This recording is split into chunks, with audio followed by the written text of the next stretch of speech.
Aïe! Barakallahu fik, mon cher frère Sofiane. J'espère que tu n'es pas blessé. Non, non, alhamdulillah. Qu'Allah te récompense pour ton aide, Sofiane. Où est notre ami Yassine? Vous avez l'habitude de venir courir ensemble? Il ne viendra pas aujourd'hui, parce que sa mère est malade. Il doit rester à ses côtés.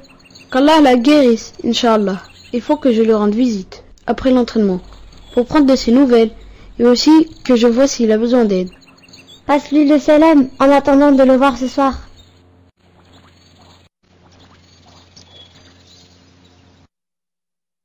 C'est l'heure de prendre tes médicaments, maman.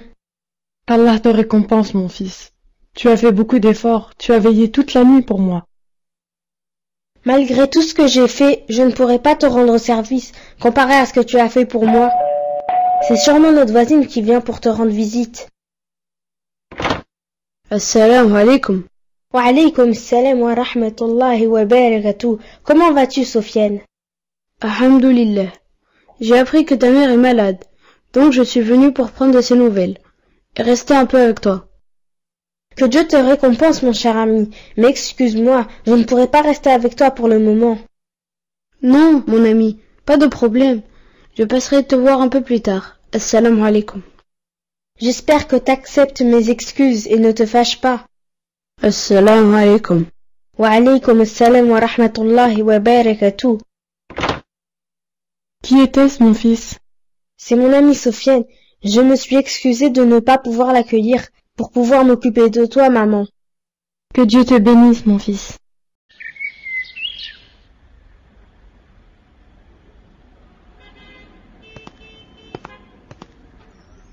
Hélas, est-ce cela l'amitié?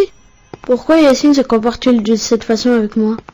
Il refuse de m'accueillir chez lui. Est-ce cela l'amitié?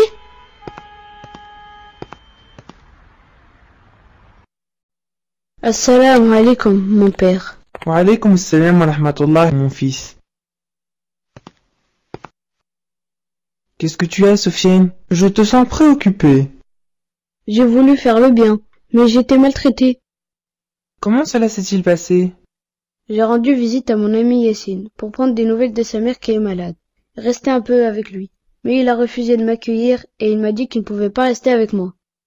Es-tu en colère pour un droit qu'Allah a donné à ton ami? Comment cela?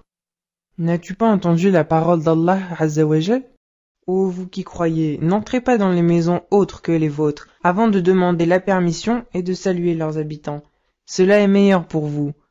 Peut-être vous souvenez-vous, si vous n'y trouvez personne, alors n'y entrez pas avant que permission vous soit donnée. Et si on vous dit « retournez », eh bien retournez. Cela est plus pur pour vous. Et Allah, de ce que vous faites, est omniscient. Et le sens de ce verset est qu'on doit demander la permission avant d'entrer. S'il nous autorise à entrer, on entre. Et s'il nous le refuse, on s'en va. Et s'il n'y a personne dans cet endroit, on n'y entre pas, sauf si on y est permis. Et pour quelle raison le propriétaire refuse-t-il d'accueillir ses invités? Mon fils, chaque maison a sa vie privée, et on ne doit pas poser de questions dans ce qui ne nous regarde pas. Ceci est meilleur et plus pur pour nous, comme Allah nous l'a dit. Oui, mon cher papa, t'as raison. Le prophète sallallahu alayhi wa sallam, il a dit si quelqu'un demande la permission d'entrer 3 fois et qu'on ne lui autorise pas, qu'il parte alors. Cela veut dire que si tu frappes à la porte 3 fois, ou que tu appelles 3 fois et que la personne ne répond pas, alors tu dois partir. Et si je pars, je suis récompensé quand même? Oui, mon fils, les musulmans d'avant ne trouvaient aucune gêne et n'étaient pas tristes quand on ne leur donnait pas la permission.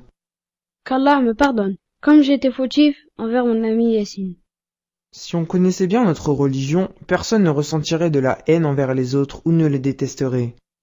Qu'Allah te récompense, mon cher papa, et je te promets de rendre visite à mon ami Yassine demain, Inch'Allah, et je ne me fâcherai pas s'il me demande de refaire un demi-tour. Qu'Allah te bénisse, mon fils.